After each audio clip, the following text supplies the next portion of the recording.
আলহামদুলিল্লাহ, আমরা দেশবাসীর প্রতি কৃতজ্ঞতা জানাচ্ছি, আল্লাহর প্রতি শুকরিয়া আদায় করছি। আলহামদুলিল্লাহ, দেশবাসীর দীর্ঘ লড়াই সংগ্রাম, ছাত্র জনতার জীবন দান এবং শাহাদাতের মধ্য দিয়ে, ত্যাগ কোরবানির মধ্য দিয়ে, আহত পঙ্গুত্ব বরণকারী ভাইদের নির্যাতন নিপীড়নের মধ্য দিয়ে যে স্বৈরাচারী পতন এবং তার মাধ্যমে অন্তর্বর্তীকালীন সরকারের যে উচ্চ আদালত ন্যায় বিচার করেছে, সেজন্য আমরা উচ্চ আদালতকেও ধন্যবাদ জানাই, কৃতজ্ঞতা প্রকাশ করছি।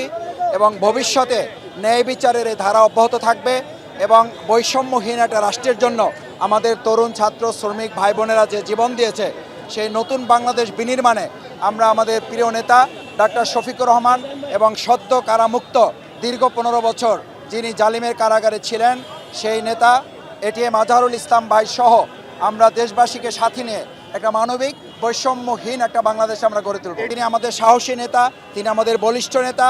দীর্ঘ 15 বছর যিনি জেল জীবন ভোগ করে ত্যাগ কোরবানি পেশ করেছেন, নিশ্চয়ই তার এই ত্যাগ এবং কোরবানি আমাদের শুধু জামাত এবং ছাত্র শিবিরের কর্মী না, গোটা দেশবাসীর মধ্যে একটা অনুপ্রেরণা তৈরি করবে। যারা বিরোধিতা করছে এই রায়ে, তাদের উদ্দেশ্যে কিছু বলা আছে? আমরা তাদের উদ্দেশ্যে কিছু বলার নাই, তাদের জন্য সমবেদনা ছাড়া আমাদের কিছু বলার নাই। আলহামদুলিল্লাহ, আমরা শুরুতে আল্লাহর শুকরিয়া আদায় করছি যে ব্যক্তিকে মিথ্যা প্রতিপন্ন সাজিয়ে বিভিন্ন ধরনের প্রপাগান্ডা করে ট্রাইব্যুনালে ফাঁসির কাস্টে ঝুলানোর জন্য রায় দেওয়া হয়েছিল, রিভিউ পর্যন্ত খারিজ করা হয়েছিল।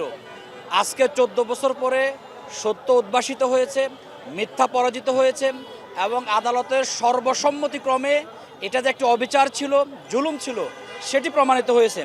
জাতির কাছে আমরা মেসেজ দিতে চাই, জামাত ইসলামীকে নেতৃত্ব শূন্য করার মাধ্যমে দেশপ্রেমিক নেতৃত্বকে এখান থেকে বিদায় করে দিয়ে একটি তাবেদার রাষ্ট্র করার যে পরিকল্পনা ছিল, এটি আজকে জাতির সামনে উন্মোচিত হয়েছে। এর মাধ্যমে আরও একটি বিষয় ক্লিয়ার হওয়া দরকার, আমরা বিশ্বের তৃতীয় বৃহত্তম মুসলিম দেশ, 90% মুসলমানের দেশ। আমাদের এই দেশ থেকে ইসলামী রাজনীতিকে উৎখাত করে ধর্মনিরপেক্ষতাবাদকে প্রতিষ্ঠিত করার মাধ্যমে ধর্মহীন করার ষড়যন্ত্র অংশ হিসেবেই নেতৃবৃন্দকে ফাঁসির কাস্টে ঝুলানোর চেষ্টা করা হয়েছিল। আমাদের 11 জন নেতৃবৃন্দকে কাউকে ফাঁসির কাস্টে ঝুলিয়ে কাউকে কারাগারে রেখে হত্যা করেছে।